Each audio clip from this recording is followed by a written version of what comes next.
Alhamdulillah wassalatu wassalamu ala rasulillah wa ba'd. Assalamu alaikum wa rahmatullahi wa barakatuh.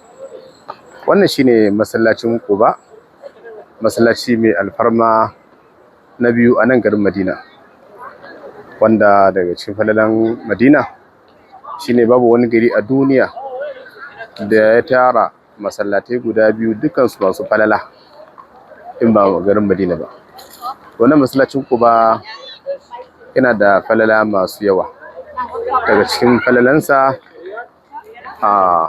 kowace yana da falaloli guda shida, yana da falaloli manya-manya guda shida. Falalansa na farko shine awwalu masjidin buniya fil islam, shine farkon wato masallaci da aka gina shi a musulunci. Wannan shine cikinsa, shine awwalu masjidin buniya fil islam. Wato duk wani masallaci da gan shi a duniya to masallacin Quba ya rigaye shi.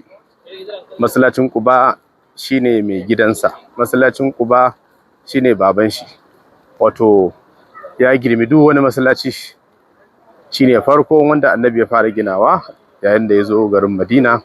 Tunda a Makka a lokacin ba masallaci, masallacin Kaaba bai zama masallaci ba, gurin bautan gumaka ne. Haka Allah ya ga dama, hikmatun baligha, hikima ce daga Allah subhanahu wata'ala, wanda ya sanya Kaaba a wannan lokacin wanda zai zo ya tsabtace ta, ya ƴanta ta daga bautan gumaka, shine annabi sallallahu alaihi wasallam.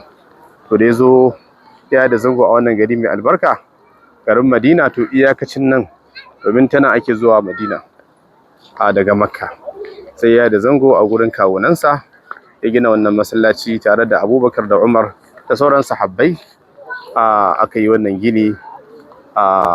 To wannan falala ce mai girma, a ce gashi ka zo ka yi sallah a masallacin da annabi ya gina, a masallacin da annabi ya gina da hannunsa, wanda a gurin ma akwai guraben tarihi kaman wannan ita ce ake kiranta bi'iru Aris, wato abin da shafi rijiya ta Aris, wanda annabi ke zuwa isharwanta ya sha inuwa a ƙarƙashin ta a wannan lambu din, ƙarƙashin bishiyar da suke wannan lambu.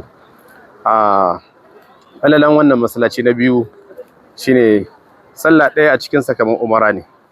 A duniya gaba ɗaya ba inda zaka je ka yi sallah a wani masallaci, ko masallacin Makka ne, ka yi sallah raka'a biyu a ce ka samu ladan umara, babu shi a duniya. Ko masallacin Kaaba ne kuwa, sai nan Madina din ma sai ka zo Quba din ma sai ka yi abin da annabi ya ce ka yi alola. So samu kai alola daga gidanka ka zo wannan masallaci ka yi sallah raka'a biyu sai ka samu ladan umara. Wannan falala ce mai girma. Falalansa na uku, shi masallacin Quba shi kadai ne masallacin da manzo Allah yake tashi ta kanas daga masallacinsa mai alfarma, masallacin Madina, ya zo a kafa, ya zo ya sallah a wannan masallaci, ko ya zo akan abun hawa ya yi sallah a wannan masallaci. Wannan falala ce mai girma, a ce annabi zai taso ta kanas ya zo domin ya yi sallah. Kasan lallai falala ta kai falala, daraja ya kai daraja.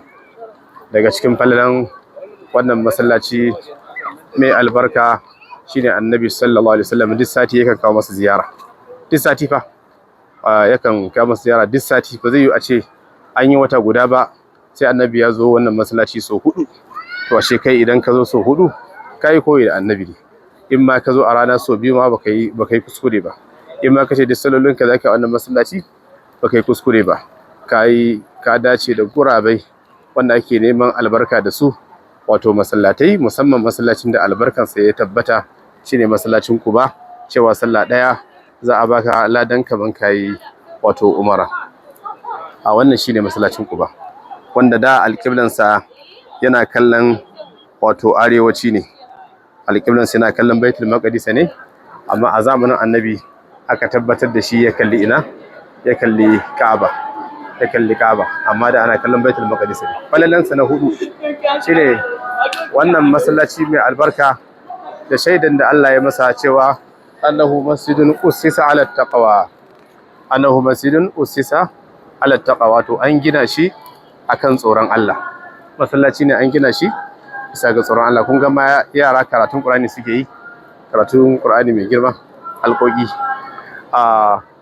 Lallai aya tana cewa la masjidun ussisa ala taqwa min awwali yawmin, cewa masallacin da aka gina shi akan tsoron Allah, to ta yadda ba da tsoron Allah ba a ce annabi ne ya gina da sahabbai wanda su ne mafifitan halitta. Annabi ne shi ya fi kowa, sannan in ka cire annabawa to sahabban annabi su suka fi kowa. To saboda haka kenan a fifiko ta ko ta ina gashi nan. To wannan falala ce mai girma game da wannan masallaci mai albarka, cewa an gina shi bisa ga tsoron Allah min awwali yawmin, a farkon yini, domin shine awwalu masjidin bune fil islam. Shi yasa da yawa daga cikin malaman tafsiri suka ce masallacin Quba ne ake nufi da wannan aya, domin ayan ta ci gaba da cewa fihi rijalun yuhibbuna an yatatahharu wallahu yuhibbul mutahhirin, cewa a cikin wannan masallaci akwai wasu mutane wanda suke neman tsarkaka, to kuma Allah yana son su. Allah yana son su. To a wannan masallacin ne Allah ya nasanta cewa yana son ma'abuta wannan masallaci. To kai ma ka zo ka yi ibada a ciki. Muna fatan mu samu daman shiga cikin wannan wato falala mai girma, cewa Allah yana son ma'abuta masallacin Quba, saboda aya ce ta ce fihi rijalun yuhibbuna an yatatahharu wallahu yuhibbul mutahhirin. Allah yana son waɗannan mutane domin sukan yi tsarkaka. Hadisi ya bayyana cewa su mutanen nan sukan yi tsarki ne da ruwa. To kai ma ka yi tsarki da ruwa, ka yi alola, ka zo wannan masallaci ka yi sallah. Muna fata mu shiga cikin wannan aya. Wallahu yuhibbul mutahhirin. Allah yana son waɗanda suke neman tsarkaka. To wannan shine kaɗan daga cikin falalan wannan masallaci mai albarka, Masjidu Quba. Allah ya ba mu ikon samun wannan falaloli. Assalamu alaikum wa rahmatullahi wa barakatuh.